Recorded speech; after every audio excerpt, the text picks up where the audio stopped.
Hi guys, welcome back to my channel. তো আমার ব্লগটা আজকে আমি এখান থেকেই শুরু করছি। তো আমরা গিয়েছিলাম ঘুরতে ঘুরতে অ্যাকচুয়ালি ঠিক না, আমরা পিকনিক করতে গিয়েছিলাম।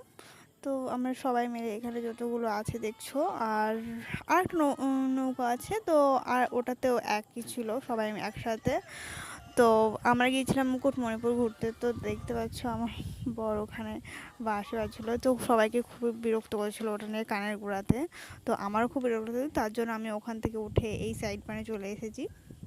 তো আমরা পুরো মাঝখানে চলে এসেছি, আর এই সাইডে দেখতে পাচ্ছ এটা হচ্ছে আহ, মানে রাস্তা। তো এই সাইডে মানে পাথর পাথর দেওয়া ছিল।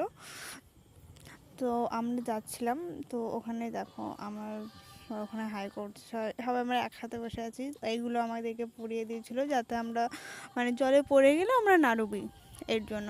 এ দেখো, দেখতে পাচ্ছ এগুলো পাথর পাথর দেওয়া আছে। তো এই সাইডগুলো খুবই সুন্দর লাগছিল। এই দেখো ওই পেছনে যে যারা আসছে ওগুলো আমাদের মানে একসাথে এসেছিলাম, যেহেতু একটাতে আটেনি, এর জন্য মানে ওরা আর একটা জাতে যাচ্ছিলো, আর আমরা এখন যাচ্ছি কি দেখতে, হরিণ দেখতে। কতগুলো লোক ছিল দেখলে, আর সবাই একসাথে, সবাই খাবার দিচ্ছিল, আর সবাই দেখার জন্য এখানে এত এত ভিড় ছিল।